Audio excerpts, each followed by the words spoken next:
السلام عليكم ورحمة الله وبركاته. بسم الله والحمد لله والصلاة والسلام على أشرف المرسلين وعلى آله وصحبه أجمعين. أما بعد. ഏറ്റവും ബഹുമാനവും ആദരവും നിറഞ്ഞ ബഹുമാനപ്പെട്ട തങ്ങളവരുകൾ, അതുപോലെ ഈ സ്ഥാപനത്തിൻ്റെ എല്ലാമായ ബഹുമാനപ്പെട്ട സൈനി ഉസ്താദ്, അതുപോലെ ഇവിടെ ഒരുമിച്ച് കൂടിയ എല്ലാ പണ്ഡിതന്മാരും നാട്ടുകാരും, അല്ലാഹു സുബ്ഹാനഹു വ തആല ഇതിലേറെ സന്തോഷത്തിൽ അവന്റെ സുഖലോക സ്വർഗത്തിൽ അല്ലാഹു നമ്മെ ഒരുമിച്ച് കൂട്ടി തരുമാറാകട്ടെ.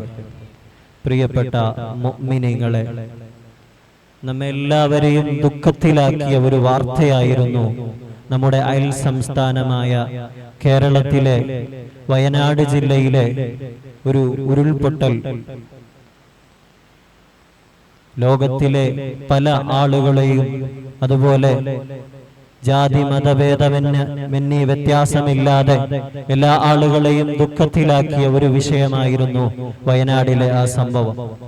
രാത്രി കിടന്നുറങ്ങുന്ന സമയത്ത് ഒരുപാട് ജീവിത സ്വപ്നങ്ങൾ കണ്ടുകൊണ്ടും രാവിലെ എണീച്ച് മദ്രസയിലേക്ക് പോകണമെന്ന ചിന്തയോട് കിടന്നുറങ്ങിയ പിഞ്ചു കുഞ്ഞുങ്ങളും, ഒന്നും അറിയാതെ കിടന്നുറങ്ങിയ ഒരുപാട് ആളുകളും, എന്തോ ഒന്ന് വരാനുണ്ട് എന്ന ചിന്തയിൽ പേടിച്ച് കിടന്നുറങ്ങിയ ആളുകളും അതിലുണ്ടായിരുന്നു. ഈ ദുരന്തത്തിൽ മുഅ്മിനീങ്ങളായ നമുക്ക് നാം ഉൾക്കൊള്ളേണ്ട പാഠം, നമുക്ക് ഇതിൽ ഒരുപാട് പാഠങ്ങളുണ്ട്.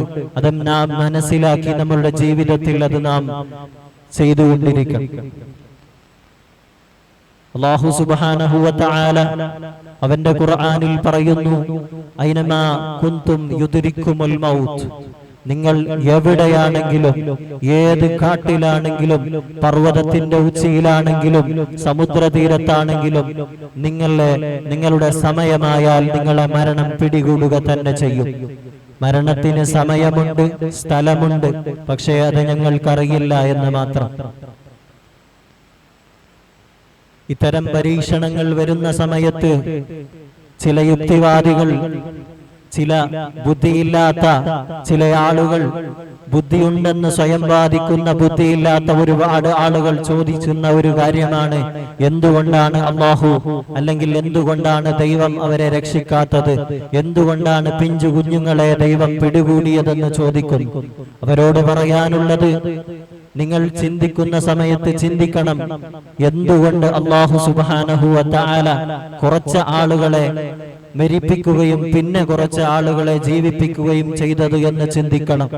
അതുപോലെ ആ നാട്ടിൽ സംഭവിച്ച ഉരുൾപൊട്ടലിൽ അടുത്തുള്ള നാടുകളിൽ എന്തുകൊണ്ടാണ് വെള്ളം കയറാതിരുന്നത്, അവിടെ മാത്രം എന്തുകൊണ്ട് കയറി എന്ന് ചിന്തിച്ചാൽ നമുക്ക് മനസ്സിലാകും. അല്ലാഹു സുബ്ഹാനഹു വ തആല പറയുന്നു, അല്ലദീ ഖലഖൽ മൗത വൽ ഹയാത ലിയബ്ലുവകും അയ്യുകും അഹ്സനു അമല.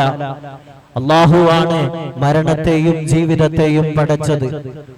സർവലോക രക്ഷിതാവായ അല്ലാഹു സുബ്ഹാനഹു വ തആല മരണത്തെയും ജീവിതത്തെയും പടച്ചത് അത് മനുഷ്യരുടെ കൂട്ടത്തിൽ ആരാണ് ഉത്തമർ എന്ന് പരീക്ഷിക്കാൻ വേണ്ടിയാണെന്ന് അല്ലാഹു അവന്റെ ഖുർആനിൽ പറയുന്നുണ്ട്.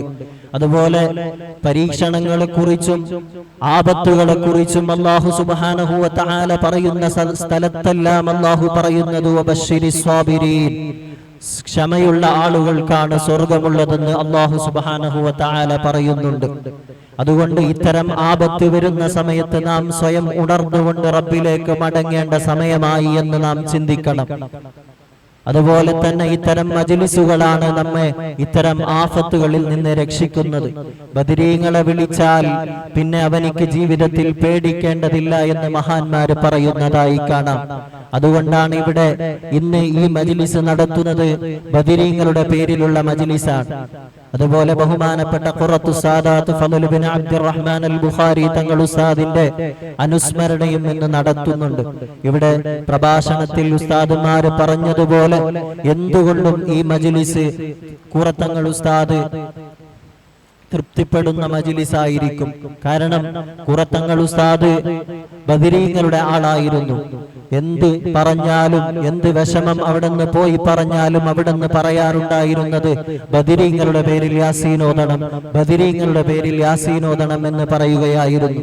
അതുകൊണ്ട് നാം ഇത്തരം മജ്ലിസുകൾ വരുമ്പോൾ ഇതിൽ സമ്പൂർണ്ണ സജീവമായി പ്രവർത്തിക്കുകയും ഇത്തരം ഇൽമി കേന്ദ്രങ്ങളിൽ പഠിക്കുന്ന വിദ്യാർത്ഥികളെ സഹായിക്കുകയും ചെയ്താൽ നമുക്ക് നാളെ ആഖിറത്തിൽ അല്ലാഹു സുബ്ഹാനഹു വ തആല സ്വർഗ്ഗം തരും എന്നതിൽ സംശയിക്കേണ്ടതില്ല. അല്ലാഹു സുബ്ഹാനഹു വ തആല സ്വർഗ്ഗം തന്ന് നമ്മെ അനുഗ്രഹിക്കുമാറാകട്ടെ എന്ന് മാത്രം പറഞ്ഞുകൊണ്ട് വ ആഖിറു ദഅവാന അനിൽ ഹംദുലില്ലാഹി റബ്ബിൽ ആലമീൻ.